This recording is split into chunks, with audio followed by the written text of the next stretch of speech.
La historia de la Guerra de Corea a menudo se divide en cuatro fases. En la primera fase, en junio de 1950, el ejército norcoreano cruzó el paralelo 38 y expulsó al ejército surcoreano.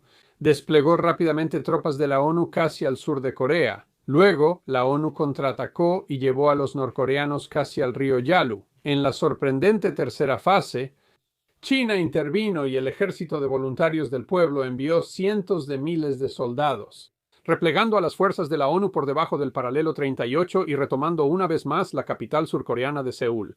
Pero menos de un mes después, las Naciones Unidas se preparaban para otro contraataque.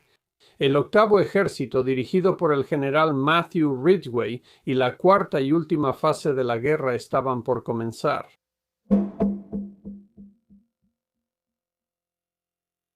El Centro de Historia Militar del Ejército de los Estados Unidos explicó la posición de la ONU en enero de 1951. Todas las ganancias territoriales en Corea del Norte de las fases anteriores de la guerra se habían perdido. Pero el general Ridgway estaba convencido de que el enemigo carecía del sistema logístico para mantener operaciones ofensivas durante un periodo prolongado, y se estaba preparando para iniciar una contraofensiva. Un estudio de 1991 del Colegio de Guerra del Ejército de Estados Unidos, escrito por el teniente coronel Thomas M. Cruz, lo explica. El teniente general Matthew Ridgway había asumido recientemente el mando del octavo ejército y estaba ansioso por iniciar una contraofensiva. La inteligencia reportó más de 150,000 tropas comunistas chinas frente al octavo ejército, pero sus intenciones seguían sin determinarse. Matthew Ridgway enfrentaba dificultades. En diciembre, el octavo ejército casi triunfa, pero la intervención china los hizo retroceder. En diciembre, el ejército intentaba evitar que Seúl cayera de nuevo en manos enemigas. El general Walton Walker lideró al octavo ejército durante la difícil retirada y gracias a su habilidad logró mantenerlo intacto. Declaró a los reporteros: "Mi ejército no está derrotado. Estoy orgulloso de cómo salimos y lucharemos de nuevo". Una mención de medalla por su servicio decía: donde los actos de valor personal eran comunes, la valentía y el liderazgo valiente del general Walker fueron sobresalientes. El 23 de diciembre de 1950, el reportero Rong Jong-tae escribió en una edición de 2025 del Korean Junling Daily: la Navidad se acercaba, incluso en el frente. Walton Harris Walker, comandante del octavo ejército de EEUU, viajaba para ver y felicitar a su hijo. El capitán Sam S. Walker, comandante de una compañía de fusileros en Corea, recibió una estrella de plata. Conduciendo por Seúl, su jeep chocó con un transportador de municiones surcoreano. Volcó y el general Walker, de 61 años, murió. Ridgway, que servía bajo el jefe del Estado Mayor del Ejército, asumió el mando tras la tragedia y en un momento complicado, explica John Walker en una edición de Warfare History Online de 2013. El teniente general Matthew Ridgway voló a Tokio, Japón, el 23 de diciembre de 1950 para reunirse con el general Douglas MacArthur. No era plenamente consciente de la gravedad de la crisis en la helada península de Corea, donde las fuerzas de la ONU, lideradas por Estados Unidos y aliados surcoreanos, de casi lograr la victoria en Corea del Norte, pasaron de repente al borde del colapso y posible derrota total. El octavo ejército de Ridgway tenía unos 100,000 soldados, incluyendo 3 divisiones de infantería de EEUU, 2 surcoreanas y fuerzas británicas, turcas y colombianas. Ridgway también tendría el respaldo de la Quinta Fuerza Aérea de Estados Unidos, según el teniente coronel Cruz. El conflicto coreano fue la primera experiencia de combate de la Quinta Fuerza Aérea de Estados Unidos como servicio independiente. Ridgway primero debió enfrentar preguntas que aún podrían preocupar a la gente, pero que eran urgentes para su mando. Billy Mosman fue historiador del octavo ejército y escribió en 1990 para el Centro de Historia Militar del Ejército de Estados Unidos. El ejército de SU en la Guerra de Corea, de noviembre 1950 a julio 1951. Ridgway, buscando mejorar el ánimo del octavo ejército, realizó a inicios de enero una encuesta de moral donde las tropas preguntaron: ¿por qué estamos aquí? ¿Y por qué luchamos? No solo el octavo ejército se hacía estas preguntas, también el mundo entero durante la primera gran guerra de la Guerra Fría. La encuestadora Gallup explicó en su blog de 2013 que el entusiasmo del público había disminuido. En agosto de 1950, solo el 20% de los estadounidenses pensó que defender Corea del Sur fue un error. y el 65% opinó que no. Pero para el siguiente enero, la opinión había cambiado drásticamente, y el 49% pensaba que la decisión fue un error, mientras que el 38% decía que no lo fue, y el 13% no tenía opinión.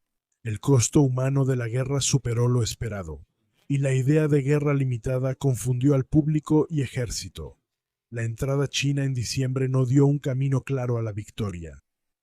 Las tropas de Ridgway enfrentaban algunas de las condiciones de combate más brutales en la historia del ejército de Cho en Corea. La lucha pudo haber sido intensa, pero su papel en la Guerra Fría fue bastante literal, mientras Ridgway preparaba a sus tropas para el contraataque. El invierno de 1950-1951 en Corea fue extremadamente frío, con temperaturas de hasta -54 °F y sensaciones de -70 °F. Los vientos árticos de Siberia provocaron congelación, equipos dañados y dificultaron la supervivencia casi tanto como combatir al enemigo, escribe Roberto Randall Ryder en la revista de la Legión Americana. El aceite de los rifles se congeló y quedaron inservibles. Baterías, jeeps, camiones y radios fallaban y se descargaban rápido. También se congelaron los suministros médicos y plasma sanguíneo. Las jeringas de morfina usadas para heridas dolorosas tenían que ser descongeladas en la boca de los médicos antes de poder ser inyectadas. La congelación causó más bajas entre las tropas estadounidenses que el fuego enemigo. Mossman dice que Ridgway entendía que las preguntas sobre el motivo de estar ahí y luchar mostraban la falta de motivación en su octavo ejército para atacar. Mossman dice que, según Ridgway, ambos requerían respuestas fundamentadas. Resumió la esencia de la doctrina Truman y la visión occidental de la Guerra Fría. Para mí, los temas son claros. No importa el pueblo coreano, aquí los bienes raíces son secundarios. No solo se trata de la libertad de nuestros aliados surcoreanos, aunque ésta simboliza problemas más amplios. El verdadero tema es si el poder occidental vencerá al comunismo. Si el gobierno de hombres que fusilan a sus prisioneros, esclavizan a sus ciudadanos y se burlan de la dignidad humana, reemplazará al gobierno de aquellos para quienes el individuo y sus derechos individuales son sagrados. Si vamos a sobrevivir con la mano de Dios para guiarnos y liderarnos, o perecer en la existencia muerta de un mundo sin Dios. Si esto es verdad, y para mí no hay duda, entonces, esto dejó de ser solo una lucha por la libertad y supervivencia de nuestros aliados coreanos. Se ha convertido, y sigue siendo, una lucha por nuestra propia libertad, por nuestra propia supervivencia en una existencia nacional honorable e independiente. Los sacrificios que hemos hecho, y los que aún tendremos que afrontar, no se ofrecen de manera indirecta por otros, sino en nuestra propia defensa directa. En el análisis final, la cuestión que ahora se enfrenta aquí en Corea es si prevalecerá el comunismo o la libertad individual. Este sentimiento preparó al octavo ejército para los próximos meses. Ridgway tenía ventajas. Las Naciones Unidas ahora podían desplegar fuerzas mejor que al inicio de la guerra. Ridgway contaba con recursos que sus predecesores no tenían, según el teniente coronel Cruz. Estados Unidos y sus aliados aumentaron fuerzas y equipo rápidamente en los primeros 6 meses de la guerra. A fines de enero de 1951, el octavo ejército usó por primera vez el poder de fuego de blindados y artillería. Ridgway lideraría el ataque y describió los objetivos de la ofensiva. No buscamos territorio, solo causar el mayor daño posible al enemigo con las menores bajas propias. Debemos librar una guerra de maniobras, atacar al enemigo al retirarse y retrasarlo cuando ataque. El Centro de Historia Militar considera que la cuarta fase de la guerra sería clave para el resultado del conflicto. Desde el inicio, el temple de los hombres de la octava sería puesto a prueba. La Operación Rayo, iniciada el 25 de enero, era solo un reconocimiento preliminar para evaluar la fuerza y posición enemiga. El 30 de enero fue un avance general del octavo ejército, una ofensiva poco conocida de la guerra olvidada. Aunque la campaña no era por territorio, se luchó sangrientamente por cada colina. Carl Henry Dodd nació en el condado de Harlan, Kentucky, en 1925, según el Harlan Daily Enterprise. Se enlistó en el ejército en 1943. En 1946, ya como sargento, se lesionó el pie entrenando tropas y fue dado de baja en marzo. Aún así, en septiembre se volvió a enlistar. Al comenzar la guerra en Corea, era sargento mayor del 5º Regimiento de Infantería de la 24ª División, una de las primeras unidades de EEUU en combate. El quinto llegó el 25 de julio de 1950, justo para defender valientemente el perímetro de Pusan. El 7 de agosto, Todd servía con la compañía E del segundo batallón de Swift cerca de Shindongni, Corea, cuando su compañía fue superada. Al notar la ausencia de su comandante, Todd asumió el mando, reorganizó a los 12 hombres y retomó la posición, resistiendo hasta el ataque enemigo por todos lados. Obligado a retirarse, él personalmente, y sin preocuparse en absoluto por su propia seguridad, se expuso al intenso fuego de ametralladoras y armas ligeras para ayudar a sus hombres a retirarse. Su mención honorífica para la Estrella de Plata, el tercer mayor reconocimiento de combate del ejército de Usyok, indica que evacuó con seguridad a todos los heridos del pelotón. Revisó el área para asegurarse de no dejar a nadie, y fue el último en irse. La valentía demostrada por el sargento Dodd refleja un gran crédito para él mismo y para el servicio militar.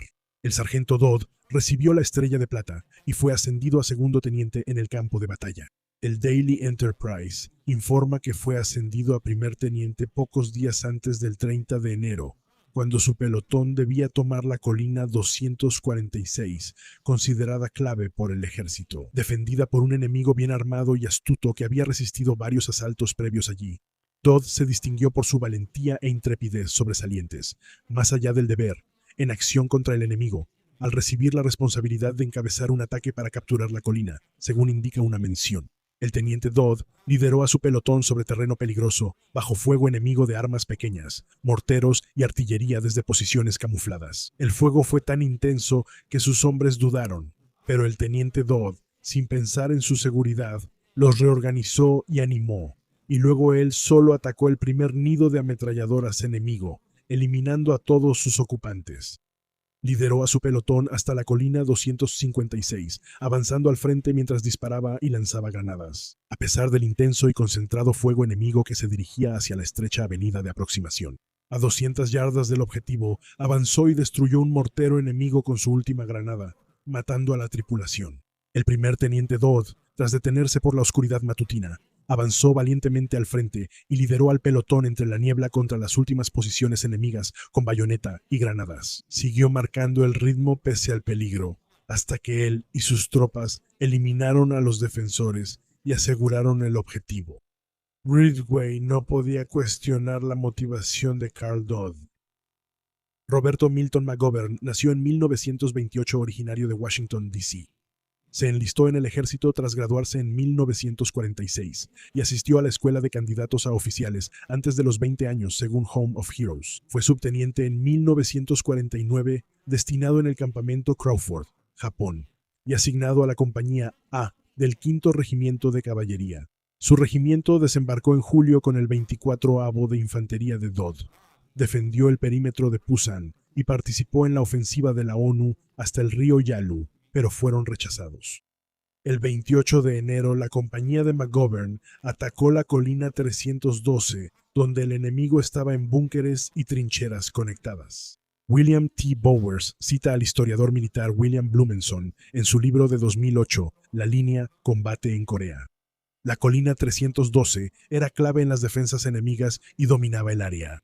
La colina estaba fuertemente defendida por trincheras y emplazamientos, y las dos avenidas de acceso más accesibles estaban cubiertas por ametralladoras y armas automáticas. Atrincherados y camuflados, una mención del ejército narra cómo McGovern lideró a su compañía contra la colina el 30 de enero. McGovern, como primer teniente, guió a su pelotón por una pendiente hacia tropas enemigas en un búnker y trincheras conectadas. La unidad recibió intenso fuego de ametralladora y rifle desde la cima de la colina, a unos 75 yardas. A pesar de una herida sufrida en esta ráfaga inicial de fuego devastador, el primer teniente McGovern aseguró a los hombres que podía continuar y los animó a avanzar. El cabo Jorge Hickson fue citado por Bowers. Le pregunté si estaba bien, y él dijo, claro, todo lo que hizo fue golpear mi brújula. Vi que le dieron porque metió la mano en su chaqueta y sangraba. Las ametralladoras no eran el único riesgo, dice la mención. Lideró sin miedo al pelotón hasta quedar a pocos metros de su objetivo. Cuando el enemigo despiadado lanzó y rodó una feroz andanada de granadas de mano sobre el grupo, detuvo el avance. El fuego enemigo aumentó en volumen e intensidad, y el primer teniente McGovern, al darse cuenta de que las bajas aumentaban rápidamente y la moral de sus hombres estaba gravemente afectada, devolvió varias de las granadas antes de que explotaran. Al darse cuenta de que sus hombres estaban inmovilizados, el teniente McGovern ignoró su dolorosa herida y su condición debilitada. Cargó contra una posición de ametralladora que estaba barriendo su posición con fuego de flanco. A menos de 10 metros de la posición, una ráfaga le quitó la carabina, pero siguió solo. Disparando su pistola y lanzando granadas, mató a 7 soldados enemigos. Inspirados por su valentía, sus hombres ocuparon la posición.